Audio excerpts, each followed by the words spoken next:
사무엘상 30장의 6절을 함께 봅니다. 백성들이 자녀들 때문에 마음이 슬퍼서 다윗을 돌로 치자 하니 다윗이 크게 다급하였으나 그의 하나님 여호와를 힘입고 용기를 얻었더라. 아멘. 남북전쟁이 시작되고 나서 링컨이 이끄는 북군이 단 한 번도 이기지 못하고 거의 1년을 내리 계속 싸움이 나기만 하면 패했습니다.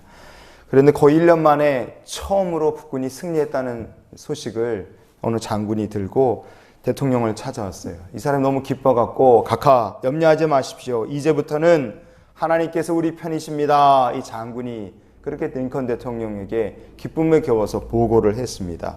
그때 그 얘기를 들은 링컨 대통령이 이런 식으로 이야기를 했다고 합니다. 이보게 장군, 내가 염려하는 것은 우리가 하나님 편에 서 있는가 하는 문제라네.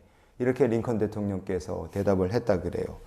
링컨 대통령은 우리가 하나님 편에 서야지만 은혜가 있다 하는 것을 깨닫고 그래서 믿음으로 하나님의 은혜를 구하며 기도한 사람이었습니다. 링컨 대통령이 기도할 수 있었던 그 중요한 이유 중에 하나가 바로 오늘 우리가 읽은 이 말씀입니다. 여호와를 힘입고 용기를 얻었더라. 링컨 대통령이 이 말씀을 붙들고 전쟁하는 내내 여호와를 힘입어 우리가 용기를 얻게 하옵소서, 승리를 얻게 하옵소서 기도했다고 합니다. 링컨 대통령이 그러했고 믿음의 사람 다윗이 그러했던 것처럼 삶의 위기 가운데서 우리가 여호와를 힘입어서 용기를 얻고 위기가 찾아올 때마다 하나님 편에 서고 기도할 수 있는 주님의 귀한 백성들이 되실 수 있기를 축복합니다. 블레셋과 이스라엘이 전쟁을 한다. 이거는 그냥 전쟁이 아니죠. 다윗에게는 이게 최악의 상황이었습니다. 이러지도 저러지도 못할 상황에 지금 놓였기 때문에 그래요. 그러나 하나님께서는 다윗을 그 곤란한 중에 아주 정말 쏙 뽑아내듯이 다윗을 구원해 주셨어요. 하나님 은혜로 다윗은 무사히 블레셋 땅에 머물고 있었던 시글락이라는 곳으로 돌아올 수 있었습니다. 그러나 돌아왔을 때 다윗의 눈에 보이는 건 참혹한 폐허였어요. 사무엘상 30장의 1절과 2절을 보시면 이렇게 되어 있습니다. 다윗과 그의 사람들이 사흘 만에 시글락에 이른 때에 아말렉 사람들이 이미 네겝과 시글락을 침노하였는데 그들이 시글락을 쳐서 불사르고 거기에 있는 젊거나 늙은 여인들은 한 사람도 죽이지 아니하고 다 사로잡아 끌고 자기 길을 갔더라 그랬습니다. 아말렉 사람들이 침노했다. 시글락을 불사르고 사람들을 무수히 많이 죽이고 그리고 여자들을 싹 다 포로로 붙잡아 가버린 거예요. 다윗의 가족들도 그리고 다윗과 함께했던 사람들의 가족들도 다 붙잡혀 갔습니다. 난리가 난 거죠. 사무엘상 30장의 4절 말씀을 같이 보시겠습니다. 다윗과 그와 함께한 백성이 울 기력이 없도록 소리를 높여 울었더라 그랬어요. 얼마나 사람들이 절망하고 낙심했겠습니까? 울 힘이 없을 정도로 통곡했다. 그러나 이 깊은 슬픔이 곧 아주 큰 분노로 확 뒤바뀝니다. 오늘 본문 말씀을 다시 보시겠습니다. 백성들이 자녀들 때문에 마음이 슬퍼서 다윗을 돌로 치자 하니 다윗이 크게 다급하였으나 그의 하나님 여호와를 힘입고 용기를 얻었더라. 아멘. 다윗이 사울이 창을 던질 때도 이렇게 놀라지 않았어요. 골리앗과 맞서 싸울 때도 이렇게 놀라지 않았습니다. 다윗이 그 어떤 순간에도 크게 다급했다는 이 정도 표현이 나올 정도로 다윗이 놀랄 일이 사실 그렇게 많이 없었어요. 정말 다윗은 담대한 사람이었으나 이거는 지금 원수나 적이 아니라 자기가 평생 동안 믿고 의지했던 정말 가까운 다윗의 사람들이 등 돌리고 다윗을 돌로 때려 죽이려고 하는 순간이었습니다. 이 상황에서 다윗이 목숨 살려달라고 애걸복걸하거나 당황하지 않았어요. 성경은 말씀합니다. 여호와를 힘입고 용기를 얻었다라고 말씀해요.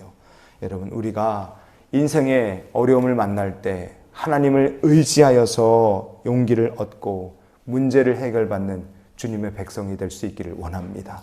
하나님께 나아가야 돼요. 다윗이 어떻게 했습니까? 하나님을 힘입어서 용기를 얻었어요. 그리고 그때 그가 기도했고 하나님의 인도하심에 순식간에 이 일이 벌어졌지만 하나님의 인도하심에 다윗은 주저함 없이 즉시 순종합니다. 사무엘상 30장의 7절과 8절을 우리가 이어보시겠습니다. 다윗이 아히멜렉의 아들 제스장 아비아달에게 이르되 원하건대 에봇을 내게로 가져오라. 아비아달이 에봇을 다윗에게로 가져가매 다윗이 여호와께 묻자와 이르되 내가 이 군대를 추격하면 따라잡겠나이까 하니 여호와께서 그에게 대답하시되 그를 쫓아가라. 내가 반드시 따라잡고 도로 찾으리라. 아멘. 시글락의 폐허 위에서 다윗은 하나님 앞에 기도했습니다.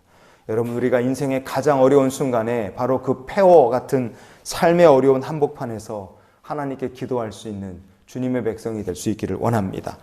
제사장의 에봇을 가져다가 하나님께 물었어요. 주님, 제가 이 군대를 추격하면 따라잡겠습니까? 하나님께서 다윗이 이렇게 기도하는 얘기를 얼마나 기뻐하셨겠어요. 왜냐? 다윗은요, 자기 생각에 좋을 것 같아서 블레셋 땅으로 하나님께 물어보지도 않고 쑥 들어온 사람이었습니다. 그러나 지금은 다윗은 1시간, 정말 1분 1초가 급한 이 상황에서 하나님의 뜻을 구하고 하나님 앞에 기도하는 사람이었어요. 자기 마음대로 했던 사람이 변해서 하나님의 뜻을 묻고 하나님 편에 서는 사람으로 다윗이 이렇게 바뀌어 있었습니다. 여호와께서 그에게 대답하시되, 즉시입니다. 즉시. 하나님께서는 겸손히 하나님의 뜻을 구하는 다윗에게 지체할 것도 없이 하나님의 기쁘신 마음을 그냥 그대로 알려주신 겁니다.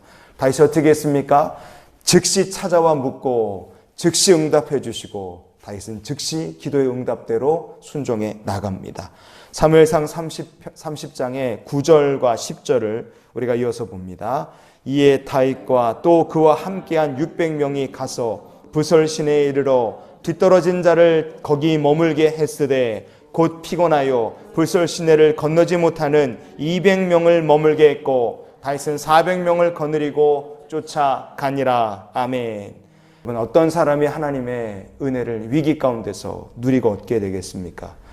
그 위기 가운데 하나님께 즉시 기도하는 사람이고 하나님의 응답을 받았을 때 주저하거나 머뭇거리지 않고 끝까지 믿고 말씀대로 따라가는 사람들인 줄 믿습니다. 다윗이 그래서 붙잡혔던 가족들을 다 구원해 올 수 있었어요.